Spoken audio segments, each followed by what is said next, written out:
해발 4,000m가 넘는 거대한 장벽 안데스 산맥을 아시나요? 이 거대한 바위벽은 남미를 축복하는 척하며 사실은 거대한 감옥으로 만들었습니다. 만약 이 산맥이 없었다면 남미는 지금쯤 미국을 넘어서는 세계 최강 대국이 되었을지도 모릅니다. 도대체 왜 안데스는 남미의 발목을 잡는 잔혹한 족쇄가 되었을까요? 한 대륙의 운명을 바꾼 지형의 저주를 지금 공개합니다. 안녕하세요. 지리는 인문학입니다. 오늘 이 영상 하나로 남미의 역사와 경제 그리고 정치적 혼란의 근본 원인을 완벽하게 정리해드리겠습니다. 지금 바로 시작합니다. 우선 안데스 산맥이 얼마나 압도적인 존재인지부터 이해해야 합니다. 이 산맥은 남쪽 끝 파타고니아에서 북쪽 베네수엘라까지 장장 7,000km에 걸쳐 뻗어 있습니다.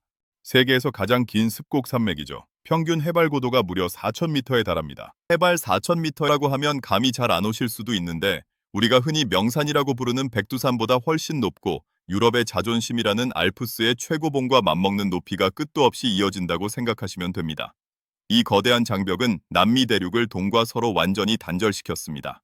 동쪽의 아마존 정글에서 불어오는 습한 공기는 이 안데스라는 벽에 부딪혀 산맥 동쪽에만 엄청난 비를 뿌립니다. 그 결과 산맥 서쪽은 비 한 방울 내리지 않는 지구상에서 가장 건조한 아타카마 사막이 되었습니다. 수백 년 동안 비가 오지 않은 곳도 있을 정도니까요. 이처럼 극단적인 환경은 인간의 정착 방식을 완전히 바꾸어 놓았습니다. 보통 문명은 큰 강을 중심으로 평야지대에서 발생하기 마련인데 남미는 달랐습니다. 안데스라는 거대한 산맥이 만들어낸 수직적 환경은 인간에게 재앙인 동시에 기회였습니다. 평지는 너무 덥거나 너무 건조했지만 고도가 높아질수록 기온이 서늘해지며 인간이 살기에 적합한 환경이 조성되었기 때문입니다. 하지만 여기서 한 가지 의문이 생깁니다.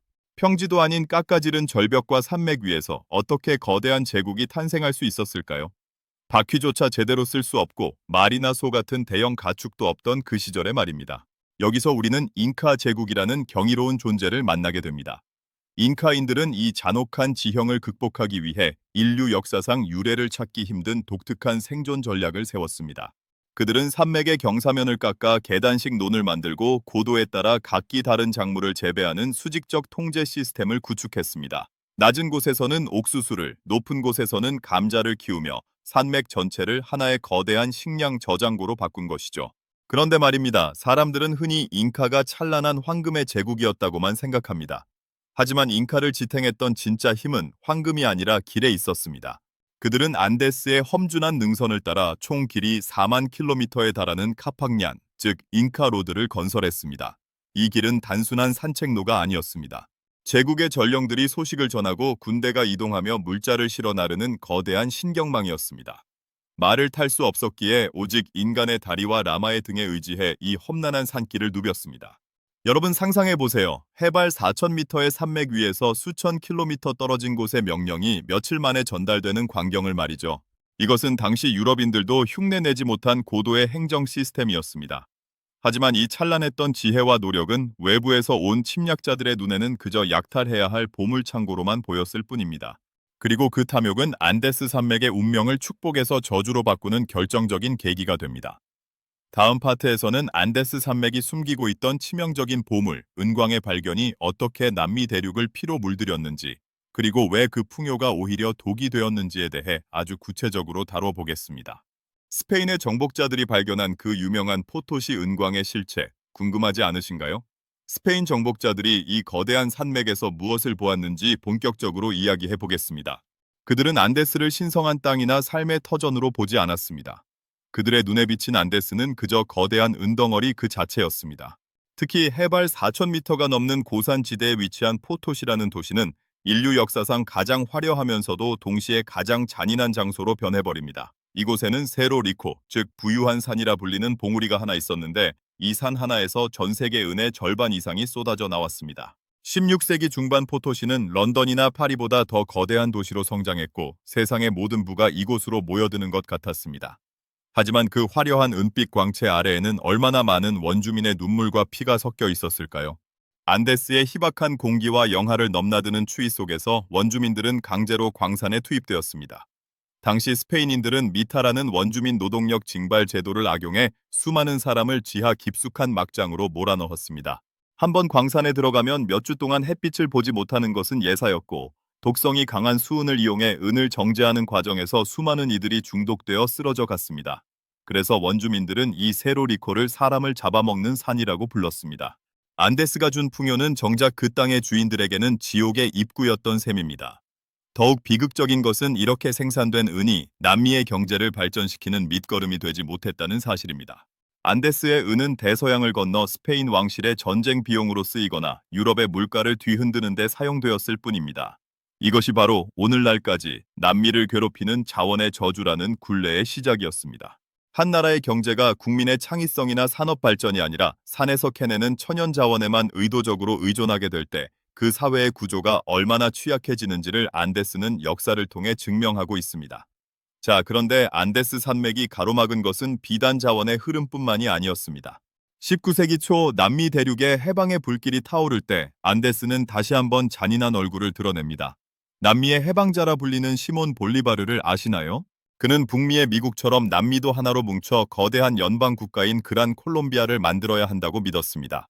그는 안데스 산맥을 넘나들며 스페인 군대를 격파하고 남미의 자유를 외쳤습니다. 하지만 그의 꿈을 가로막은 것은 적군의 총칼보다 훨씬 더 무서운 지형적 장벽이었습니다. 미국을 생각해 보세요. 미국의 동쪽에는 에팔레치아 산맥이 있지만 안데스에 비하면 동산 수준에 불과합니다. 덕분에 미국은 광활한 평야를 중심으로 인구와 물자가 비교적 자유롭게 섞이며 하나의 정체성을 가질 수 있었습니다.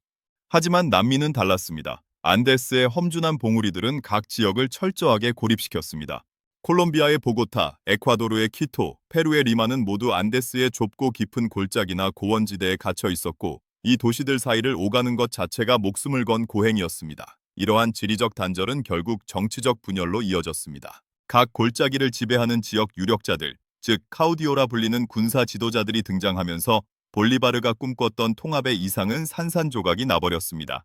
산맥 너머의 사람들은 같은 나라 국민이라기보다 남보다 못한 타인처럼 느껴졌던 것이죠. 결국 볼리바르는 죽기 직전 나는 바다에 쟁기질을 했구나라는 탄식을 내뱉으며 무너졌고 남미는 오늘날처럼 수많은 나라로 갈기갈기 찢어지게 되었습니다. 산맥이 만든 물리적인 장벽이 사람들의 마음속에 정치적인 장벽까지 세워버린 것입니다. 그런데 여러분, 이 산맥 때문에 나라가 찢어진 것도 모자라 아예 바다로 나가는 길조차 잃어버린 국가가 있다는 사실을 알고 계신가요? 오직 지도 위에 선 몇 개 때문에 한 국가의 운명이 100년 넘게 정체되어 버린 기가 막힌 전쟁 이야기가 있습니다. 이제 안데스 산맥이 빚어낸 또 다른 잔혹한 비극, 바로 바다를 두고 벌어진 전쟁 이야기를 해보겠습니다. 여러분 혹시 해군이 있는데 바다가 없는 나라에 대해 들어보신 적이 있나요? 농담처럼 들리겠지만 이것은 볼리비아라는 국가가 겪고 있는 아주 절박하고도 슬픈 현실입니다. 그리고 이 비극의 중심에도 역시 안데스 산맥이 자리 잡고 있습니다. 19세기 후반 안데스 산맥 서쪽의 척박한 아타카마 사막에서 인류의 역사를 뒤바꿀 엄청난 자원이 발견됩니다. 그것은 바로 초석과 구아노였습니다. 구아노라고 하면 조금 생소하시겠지만 쉽게 말해 바다새의 똥이 수천 년 동안 쌓여 굳어진 것입니다. 이게 왜 중요하냐고요? 당시 산업혁명으로 인구가 폭발하던 유럽에서 이 구아노는 최고의 천연 비료이자 화약의 원료였습니다. 말 그대로 땅에서 캐내는 황금이었던 셈이죠. 이 노다지를 차지하기 위해 칠레, 페루, 그리고 볼리비아가 정면으로 충돌하게 됩니다. 이것이 바로 1879년에 터진 태평양 전쟁입니다. 당시 볼리비아는 안데스 산맥을 넘어 태평양으로 이어지는 좁은 해안선을 가지고 있었습니다. 하지만 칠레의 강력한 군사력 앞에 볼리비아와 페루 연합군은 힘없이 무너졌습니다. 전쟁의 결과는 참혹했습니다. 칠레는 승리의 대가로 엄청난 양의 초석 광산을 차지하며 남미의 강자로 떠오른 반면 볼리비아는 유일한 숨통이었던 해안 영토를 통째로 빼앗겨 버렸습니다. 이때부터 볼리비아는 안데스 산맥 꼭대기에 갇힌 내륙국이 되어버린 것입니다. 이 사건은 단순히 영토를 잃은 것 이상의 의미를 갖습니다. 현대 경제에서 바다로 나가는 길이 막혔다는 것은 세계 경제라는 거대한 혈액순환계에서 차단되었다는 뜻과 같습니다. 볼리비아는 지금도 매년 바다의 날 행사를 열며 해군을 유지하고 칠레에게 빼앗긴 바다를 돌려달라고 외치고 있습니다. 하지만 안데스의 거대한 바위산들은 여전히 볼리비아를 가로막은 채 묵묵부답일 뿐입니다. 지형이 한 국가의 경제적 도약 가능성을 아예 뿌리째 뽑아버릴 수 있다는 것을 보여주는 가장 대표적인 사례라고 할 수 있습니다. 자, 그럼 이제 시선을 좀 더 넓혀서 현대 남미가 처한 경제적 고립에 대해 이야기해 볼까요? 안데스 산맥은 과거의 역사 속에만 머물러 있는 장벽이 아닙니다. 지금 이 순간에도 남미 사람들의 지갑과 식탁 물가를 결정짓는 아주 강력한 실체입니다. 여러분 혹시 브라질에서 생산된 물건을 바로 옆 나라인 칠레로 보낼 때 어떤 경로로 이동하는지 아시나요? 상식적으로는 트럭에 싣고 산맥을 넘어가는 게 가장 빠를 것 같죠? 하지만 현실은 전혀 다릅니다.